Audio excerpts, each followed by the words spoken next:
Dear students, now today we are going to do one more theorem about the by using the definition of antiderivative.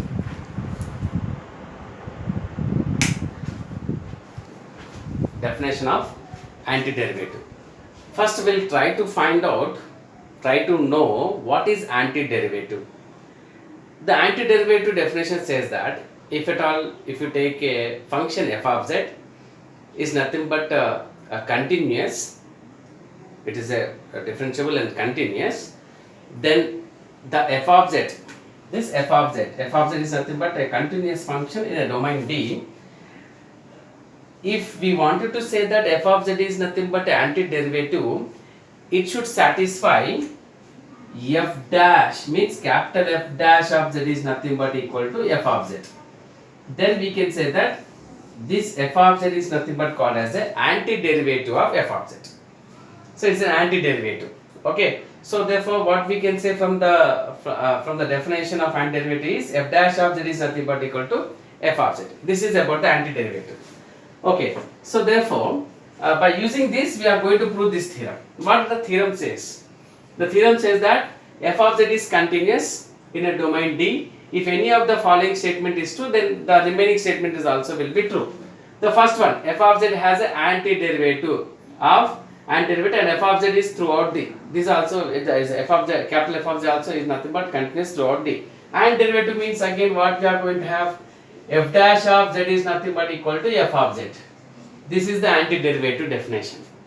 The integrals of f of z along the contours lying entirely on D and extending from one fixed point, any fixed point z12 to any fixed point z2, and having the same value, integral z1 to z2 f of z is equal to f of z2 minus f of z1, where f of z is nothing but antiderivative as stated in the statement 1.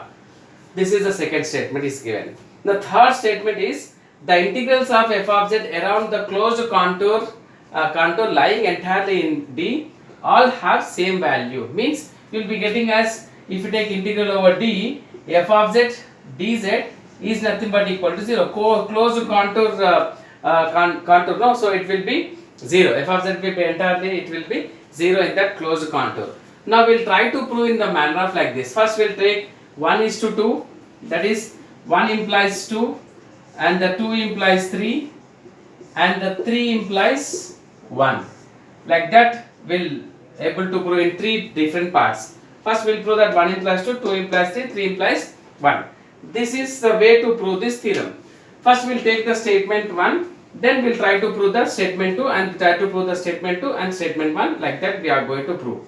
Okay, so by using the antiderivative definition only, we are going to solve the this theorem. This theorem is important for the 12 marks, so you can understand very easily by following like this. Okay, suppose the part 1, first part, I am just taking the first part 1. What's the first part? Suppose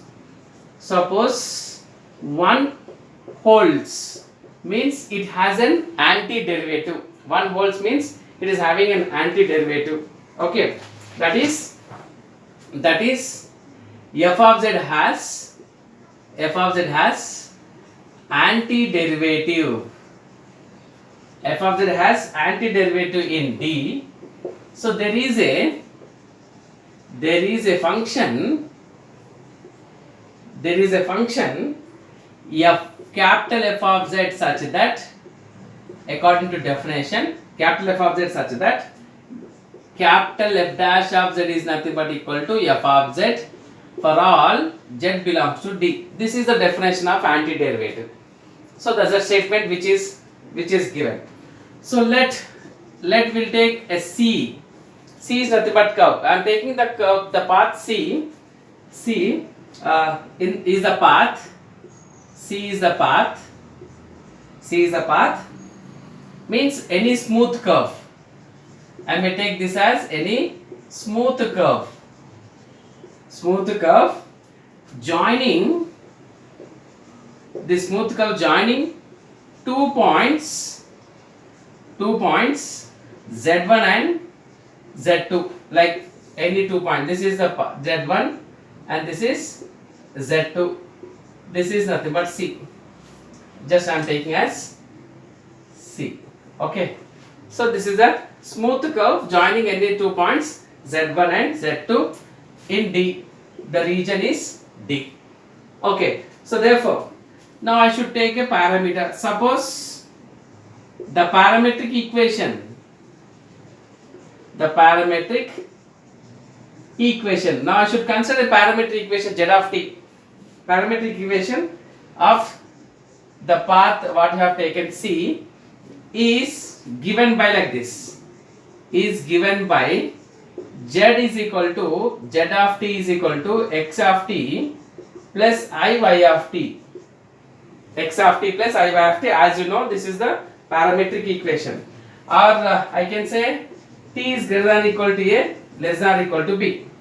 Or z is equal to z of t. Z of t in the sense these are the two values which we are going to have in the curve. Okay, t greater than equal to b. Then I may write as z1 is equal to z of a and z2 is equal to z of b. I am taking the two values. The initial point, that is z1 is nothing but equal to z of a, z2 is nothing but equal to z of b. These are the 2 points which I have considered. Now I will try to prove that integral over C. I am taking as integral over C f of z dz is equal to, according to formula, we have formula, no? According to that formula, integral a to b f of z of t z dash of t dt. This is what we have. F of z of t z dash of t dt. Now this is nothing but integral a to b f of z of t. And f of z of t can be as f dash of z of t. So f dash of z of t z dash of t dt. Now this is what we have. Okay. Now you should understand f dash of z of t and z dash of t can be taken as, it can be taken as f dash of z of t can be taken as, I may write this as integral a to b f dash of z dz. I may write f dash of z dz. This is f dash of z dz. How you have written is f of z dz is equal to like this. In the same manner, f dash of z dz are written. Okay, so this is derivative and the integral gets cancelled. You will be getting as f of z under integral a to b. This one under integral a to b. Now this is what? F of b minus f of a. But what is b? B is f of z2. So f of z2 minus f of z1. What you got? F of z2 minus f of z1 we got. So what we have chosen, when we have chosen that z1 equals z of a, z2 equals z of b, we got as f of z2 minus f of z1. Now this is what we have. This shows that integral C f of z is depends upon the end points. These are the two end points of the curve, that is z1 and the z2. Now we can write that this shows that f of integral C f of z dz depends only on the end points. It depends only on the end points, not end points. Those what are the points? That is z1 and z2, not any other points, not any other point of that. This only depends upon the end points of the curve C. Okay. So therefore, what we are going to do? So therefore, we got that one. So we'll more generally we'll take more generally we'll take it as C is equal to some C1 union C2 union C3 and so on union Cn. Okay. So how you got this one? This I'm just taking all the curves. Let us take suppose for example this is D. So there is a point here Z1, Z2, Z3 and so on. You will get ZK or ZK plus or Zn minus 1 Zn.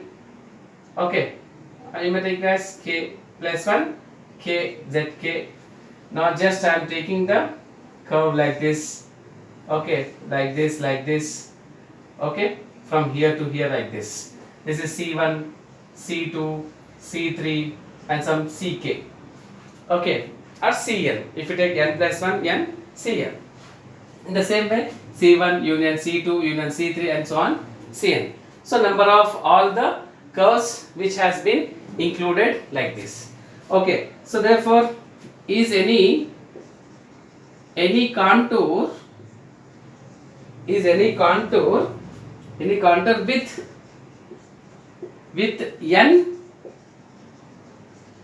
number n number of smooth curves, with n number of smooth curves. I am taking with n number of smooth curves, all the smooth curves. So what I mean, I can write into C f of z dz is equal to, I can write this whole thing in the form of like this, integral C1 f of z dz plus integral C2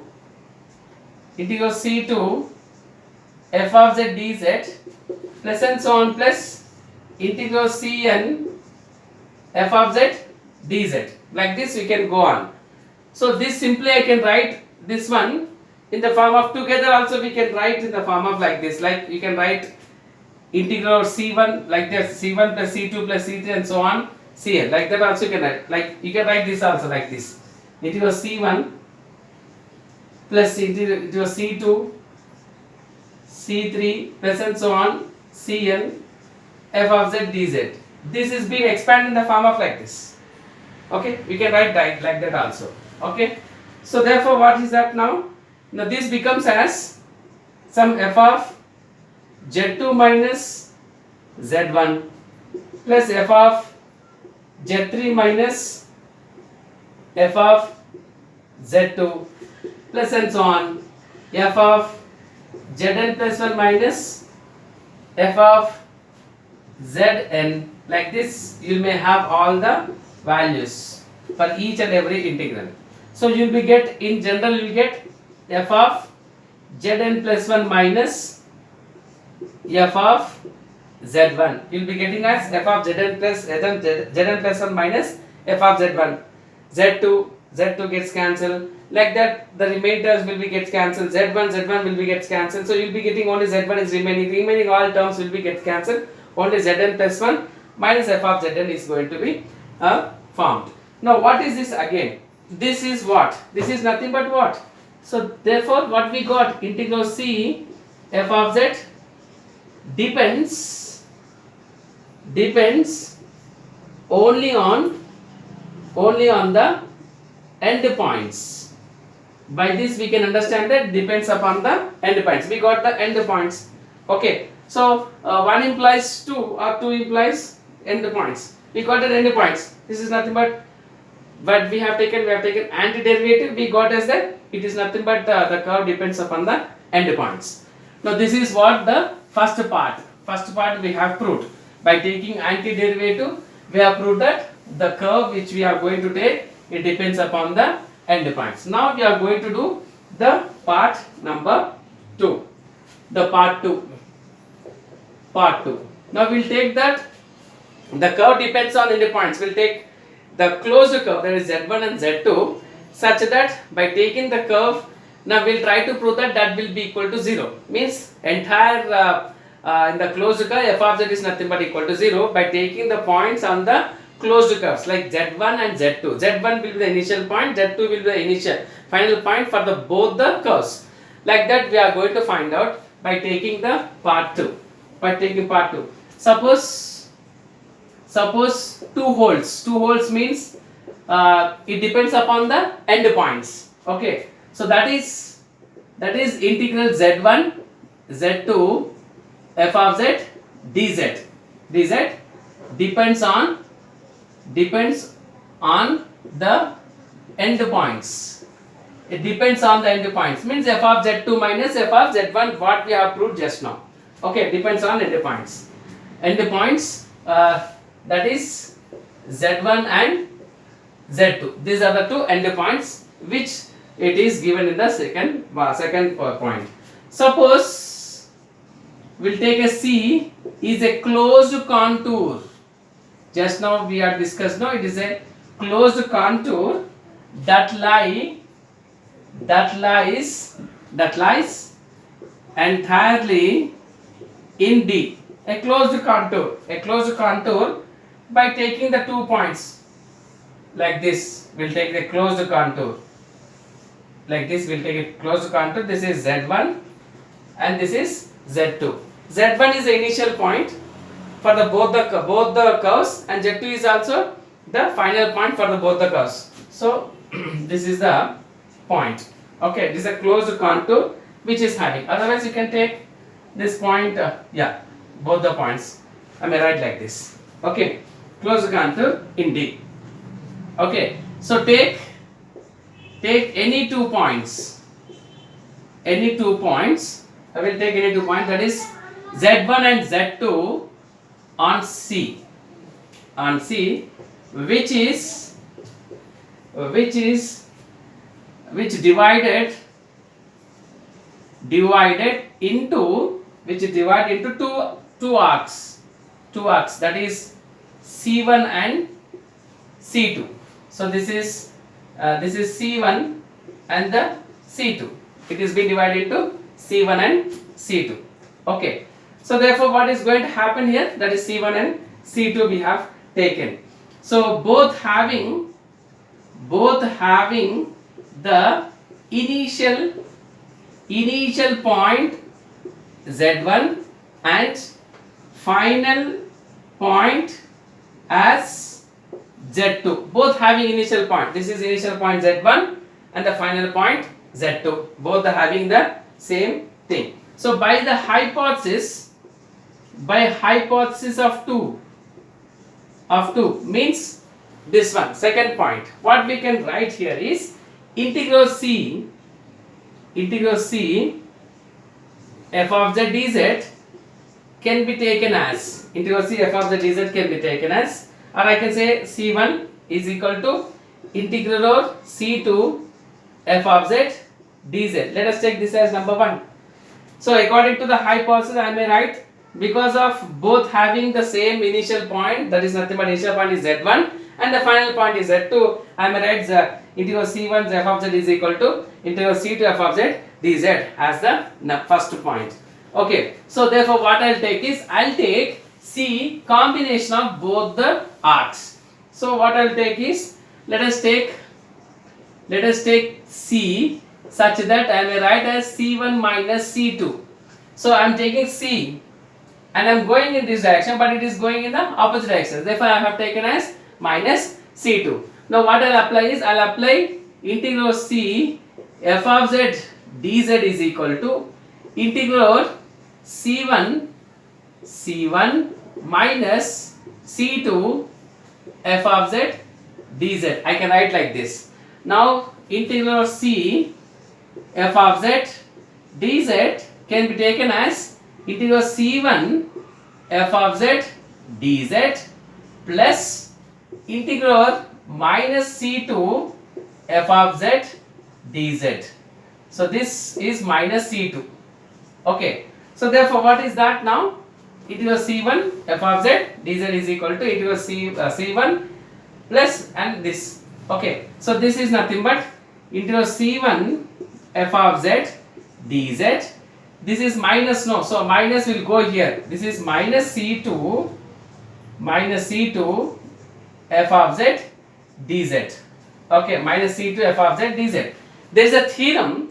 According to theorem, we can write that integral over integral C1 plus C2 f of z dz can be taken as integral C1 f of z dz plus integral C2 f of z dz. This is for the positive, and for the negative, this is C1 f of z dz is nothing but minus, if you take minus C1, C2 is nothing but integral C1 f of z dz plus integral minus C2 f of z dz. This is also can be taken as integral C1 f of z minus will take integral C2 f of z dz. This is a small theorem. According to that, this minus will go to here. Okay, therefore we get as C1 minus of C2. This is one more theorem is there that we'll do later. Okay, so as of now, since it is an opposite arc, it is having a minus. So minus is this. Now according to what we have chosen as C1 equal to C2 we got. So I may substitute as integral C1 f of z dz minus integral C1 f of z dz from 1. Now previously we have 1 no from that. So this will be 0. This will be 0. What you got here? So therefore what I got is integral C f of z dz is nothing but equal to 0. This is what? This is the nothing but statement 3. This is, so 2 implies 3 we got. We got 2 implies 3. So this is what we have in the statement 3. So this is how we can complete the part 2. Now we'll try to prove the part 3. Now part 3 we'll try to prove. This is 2 implies 3 we have done. Now 3 implies 2 we'll try to prove. Okay. So part 3. Part 3 is like this.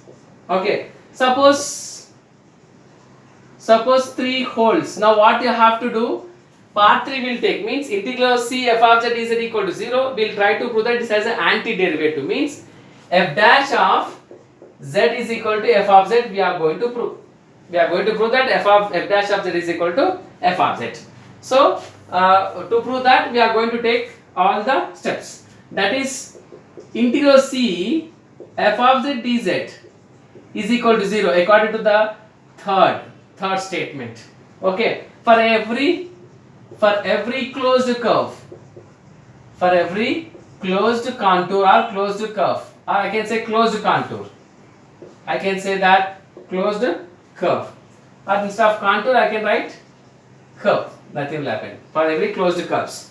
Okay, this is what. So see, that lies entirely in D. That lies entirely in D or contained in D. Entirely in D or contained in D. Okay. So for any Z, I wanted to take 2 points. One is Z0 and Z. I'm just taking like here the point is the Z0 and the Z. One more point is Z. Okay. This is the point. This is a curve. Again this is the other curve. This is nothing but Z. Okay. Now this is C1. This is C2.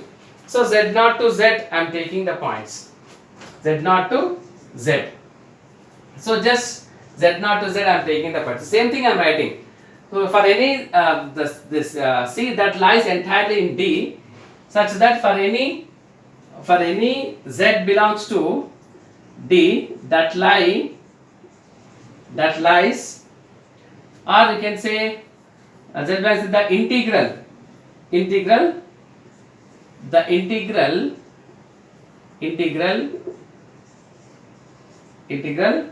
depends only on the endpoints, only on Z0 and Z.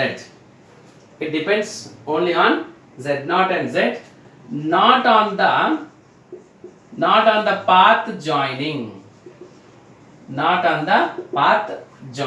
them. So it depends only on the endpoints. Okay, this is what we have chosen. Then, so if C1, just I am writing all the points C1 and C2. C1 and C2 are the curves. C1 and C2 are the curves joining Z0 to Z1. Z0 to Z. Z0 is initial point for both of them, and Z is a final point. Okay. So these are the things, and you can say that then what we can write here? Then C1 plus this is minus of C2 because it's in opposite direction. Minus of C2 is a closed curve. Just now we have done, no? It's a closed curve that lies in D. It's a closed curve that lies in D by part 2. By part 2 what we can write here is integral C1, I may write C2 f of z dz is nothing but equal to 0. According to part 2 just now we proved that these two is nothing but equal to 0. So what I have written is very simple. See, Z0 and the Z are the 2 points such that Z0 is the initial point for C1 and C2 and Z is the final point for C1 and C2. According to the second point, I may write that C1 plus means minus of C2 is nothing but equal to 0. The entire nothing but equal to 0. Integral of C f of z is equal to 0. That is the point I have mentioned here. So I can write this as in the form of like this. So still I can write this one, I can expand this in the form of like this. I may write this as integral over C1 f of z dz is nothing but equal to integral C2 f of z dz. Now this is what I got. Now what I'll do is I'm taking f of z. Now capital F of z I'm assuming as integral over some z0 to z f of s ds. I'm taking as f of s ds and f of z is equal to, I'm just taking f of z is equal to. So before that I'll just take this one in the form of like this. This one I wanted to write f of z plus delta, otherwise z plus h I'll write. Instead of writing delta z I have taken h. So what is that now? Integral z0 to z plus h f of s ds. Now this I may write in the form of like this. Integral z0 to z plus h. This is also z0 to z plus h. But I may write as z to z plus h. I'll write here f of z. What is that now? What is that meaning actually? So I am writing as f of z in the form of like integral. If you take integral, what is going to happen here is like some I will write here as dz. If I write dz, what is going to happen here? This one z0 to z to z plus s f of z. Now what's the value you will get now? What is that value?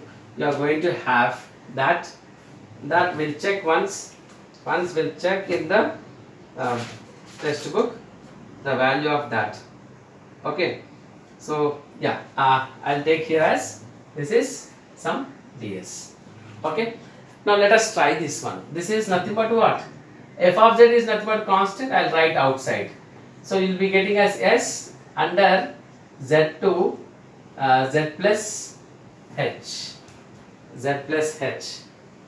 Okay, so what is that now? So this is f of z into this is what you will get as z plus h minus z. Okay, so z gets cancelled. You will get as f of z into h you will get. So what I'll do is I'll just divide 1 by h here. So if I divide 1 by h, then what is going to happen?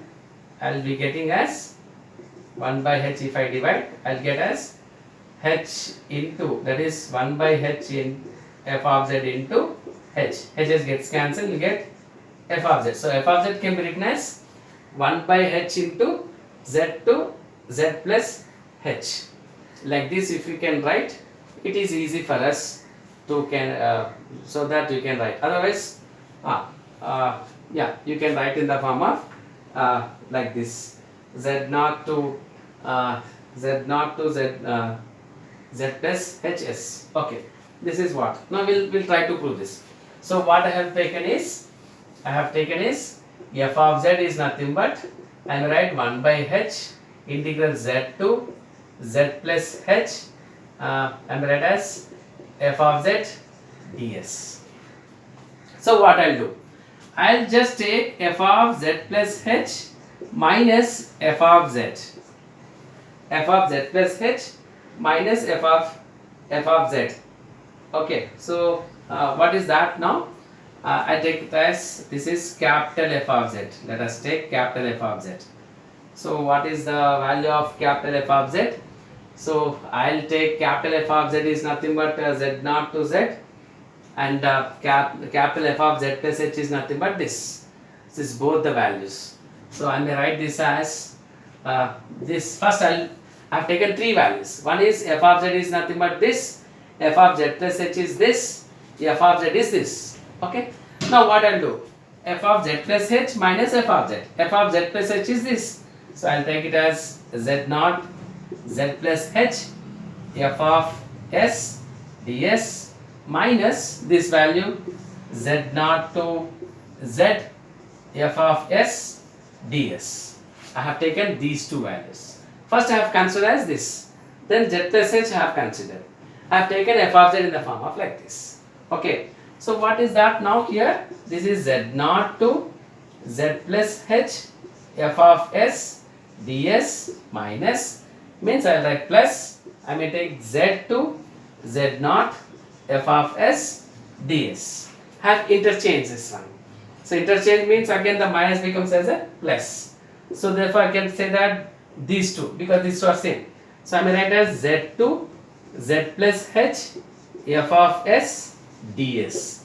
I got as, because z naught is same, so integral with the properties of integral I can say that z to z plus h f of s ds. Now this is what we got. We got the value of this. Okay, so we'll take that one, both together we'll take.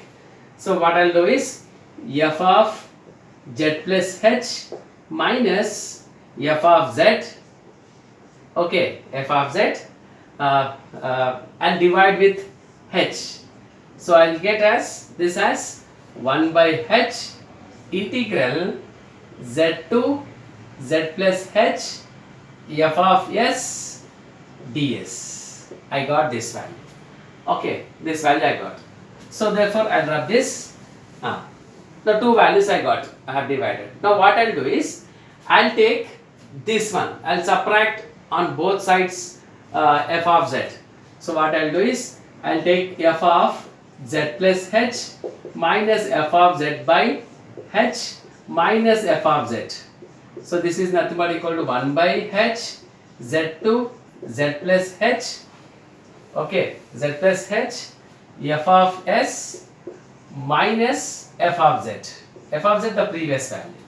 Okay, so this is f of z plus h minus f of z by h minus f of z, that is equal to 1 by h integral z to z plus h f of s ds minus f of z means 1 by h integral z to z plus h f of z ds. What we have chosen in the previous value. This is the previous value we have chosen, that I have taken.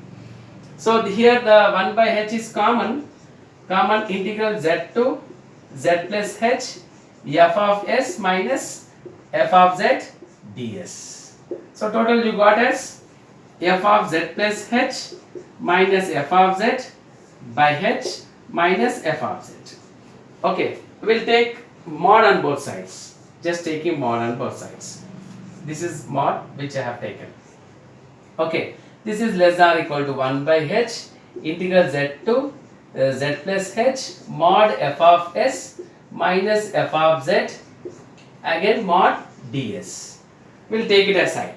Now we'll say, because f of z is nothing but a continuous, so therefore according to the definition, we have the definition. According to that definition, we'll try to prove in the manner of like this. Since f of z is continuous, f of z is nothing but continuous on D, so there is a delta greater than 0.